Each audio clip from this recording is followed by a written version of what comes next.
This is a global work. And whenever I'm comfortably situated in my home, I'm in the wrong place.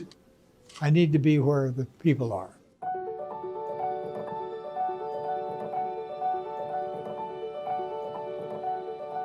If you think the church has been fully restored, you're just seeing the beginning. There's much more to come.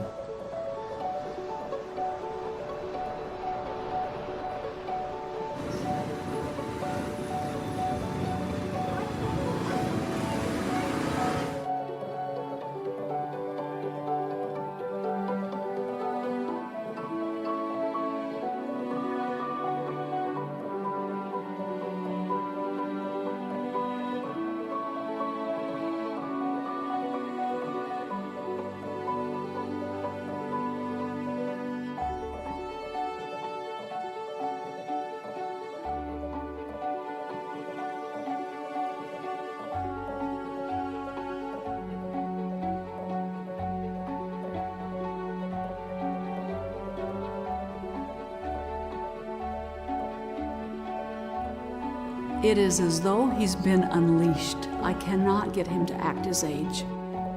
In fact, I'm highly suspicious of his birth certificate. He was foreordained to be the prophet of God on the earth today. He is uniquely fit and lively, and I think he just made the decision, we're going to go. And the people responded. It was faith-promoting for me, and surely was faith-promoting for the people who experienced it. I think it was faith-promoting for President Nelson. He's going to go to all of the world. He's going to make more of these trips. To be with President Nelson it's like being with an old friend. I mean, he's so genuinely engaging. It's like he could be your grandfather or your father. You could just talk to him. Just talk to him, and he's very much reaches out to people, which is, I think, just disarming that he makes you feel so comfortable.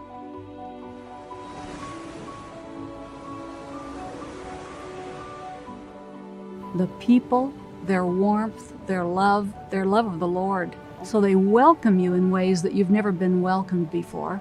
They're saying, President Nelson, we welcome you home. I know some of them, and I know their parents, and I know their grandparents. They feel like I'm part of the family. And I do. I mean, I love these people. Families lined up on both sides of the street, waving and with posters and ribbons and banners. President Nelson would reach out, and Sister Nelson would reach out of the window and wave to them. You could see the squeals of delight. It was such a tender, human tie that the Lord's prophet was waving to them and reaching to them and pointing to them. Hi, President. Hi, President. Hi, Nelson. It was really quite a thrill.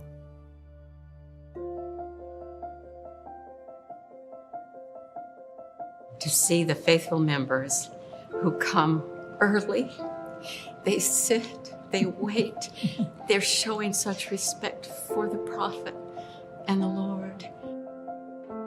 Those dignified Tongan saints, they were there in the rain for 2 hours waiting to see the prophet and hear what he had to say to them. And that was just lovely. We love it when in these venues where he said, is it all right if I speak with you in Spanish?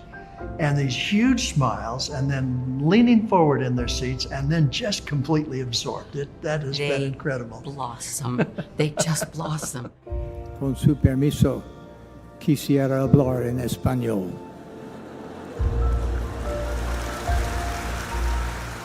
Uy, todos se asombraron. Creo que nadie imaginó que iba a hablar en español.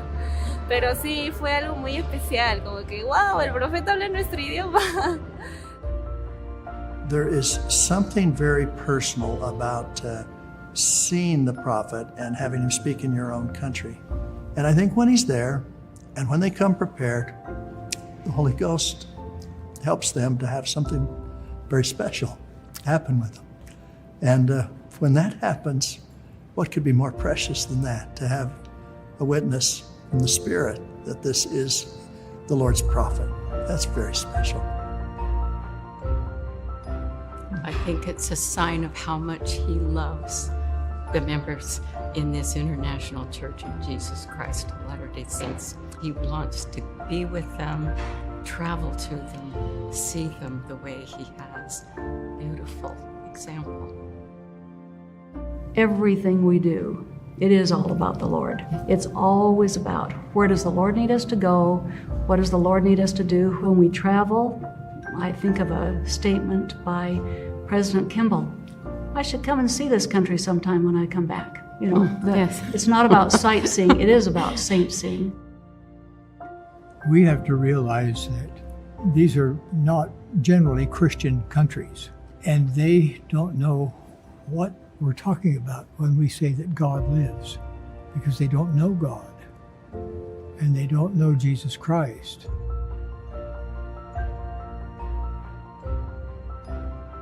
And these dear souls who are searching for happiness, searching for joy, searching for meaning in life, don't know where to turn.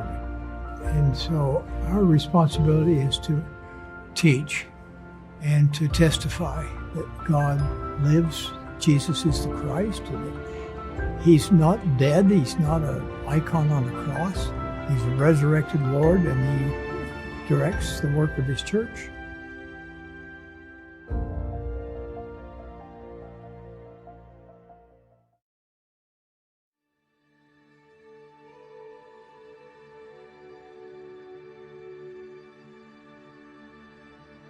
This is a fateful evening, and I have been assigned the task to introduce and present a brother of another mother, a different faith tradition, and of a different race.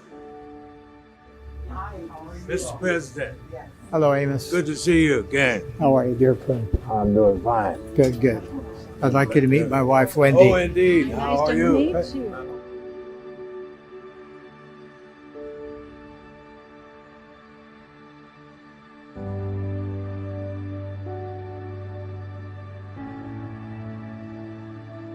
We had a most cordial, unforgettable experience with His Holiness. He was most gracious and warm and welcoming to President Ballard and me.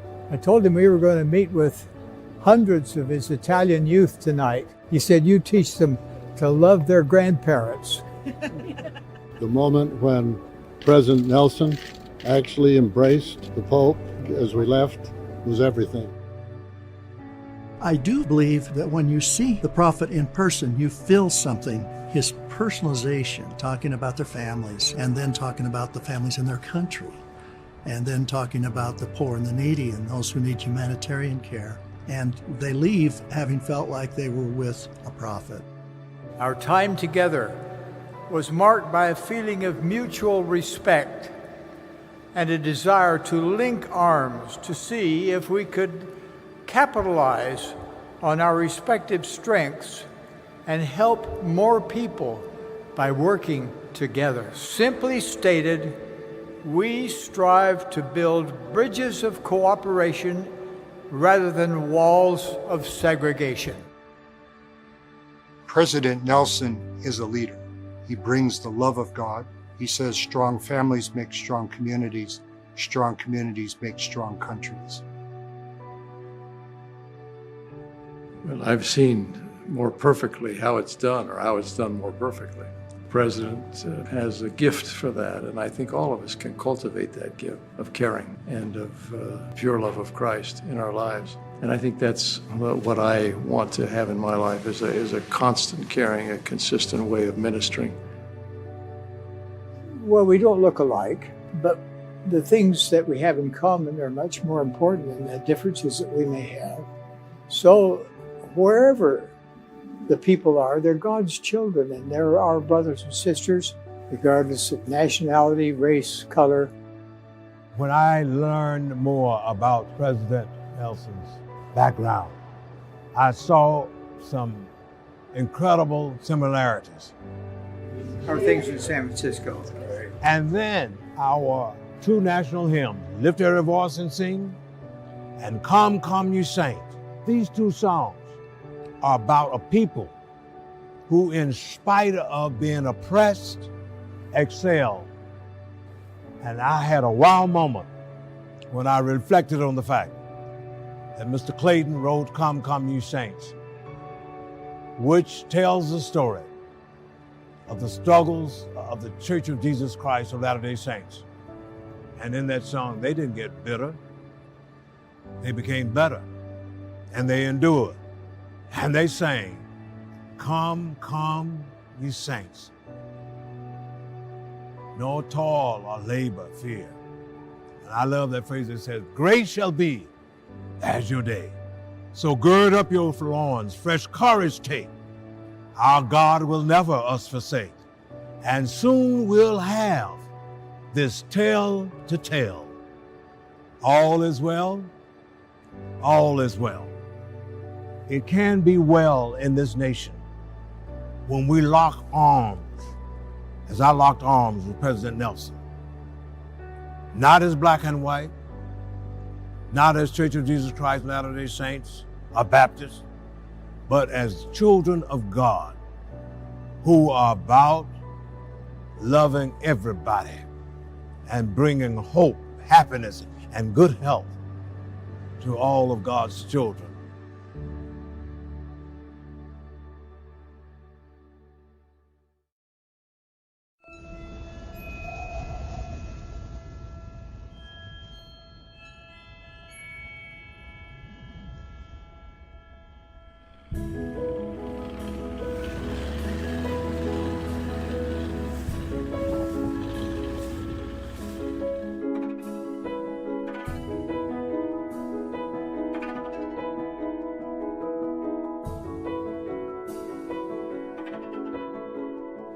These young people come by the hundreds to these meetings, take notes, and they'll have better lives because of it.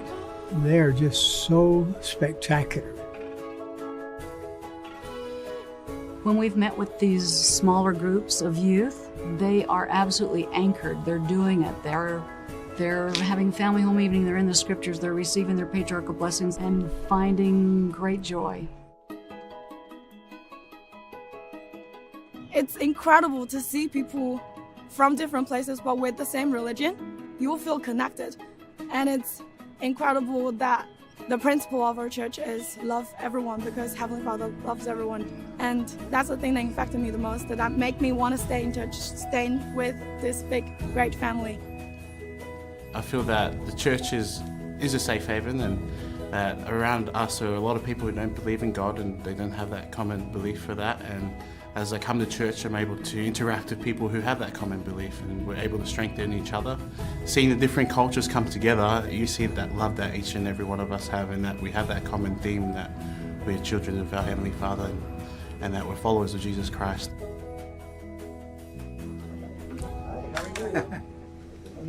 I love you. My parents. So, okay, you kids all go to the meeting. I think it was a particularly significant message at this point to have the president of the church come see a relatively small group and by his presence say, you matter. You're in our hearts, you're in our minds, in our prayers. The Lord is mindful of you, and we're mindful of you. These youth are hungry for the words of the Lord. They're lifting themselves up above the mediocrity.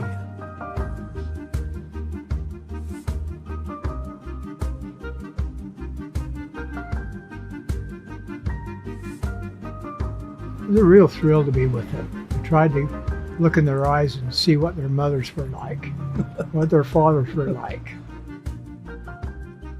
His personalization and connecting with them. I wish that you could be sitting where I am and see all the faces of they light up like Christmas trees, you know, when he says that. And then they lean forward in their seats and they listen very well. We saw the rising generation last night. Yeah. The youth that were there, and 1,500 of them in the Stake Center, but broadcast to thousands more. And they were so powerful, so strong, so grateful to be in the presence of a prophet You know, they had their My Family booklets with them. They had their Strength of Youth pamphlets. These are really remarkable young people. Just after hearing him speak, there's no way that you can negate the things that you believe after hearing someone like him testify of the truth of those things. They are critical to the future. They are pioneers, and they have a particular place, I think, in his heart and in his mind. As these young people become parents and grandparents, you can see the pyramid of posterity that will follow. No matter where the country is, what language they speak, or what flag they wave, they become good citizens. We get thanks for their good behavior. Our message is applicable to people of every nation, every kindred tongue, and it's an invitation to come unto Christ and to let Him make life better for you.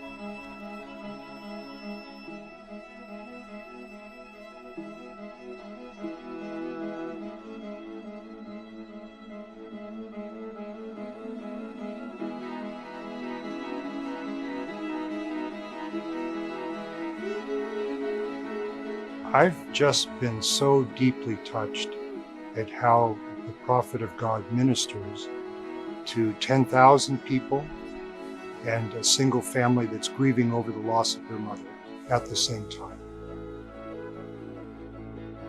After all, the good is done in this world person to person. It's not president to pope, it's one-on-one. I want to get your name so I can pray for you. And your doctors. Thank you. It's very interesting to see that, as you would expect, President Nelson is the center of attention. But he doesn't call attention to himself. He's always sending the love and the concern back to the people. And I think that's what they feel. It's about the people. In the end, it's all about people. And if we can minister, our life will have meaning. Tonight's visit, for example, Subandrio, who I've known for many years, introduced me to his 86-year-old mother tonight. And I asked her a question. Of course, I was speaking English, and she doesn't do English. This is my son. Oh, that's good. He's a good boy. Good boy. Those are things that our columnists won't write about, but we feel it because we know these people, we love them, and we feel for them when they have pain, and we rejoice with them when they have joy. This is his work, and he's directing it, and we get to participate. It's pretty exciting, really. There is a sense of connection and of covenant belonging together that makes each one feel as though this is for them individually, for their families, and for large groups, countries at the same time. That's a remarkable thing to feel and see. I don't think the Lord's interested really in how many members of the church we have. I don't think He cares whether we're a church of 16 million or 160 million. What He cares about is how many of you folks really want to come back home with me. We're helping to prepare the world for the second coming. We're also hoping to prepare the people for their second coming home.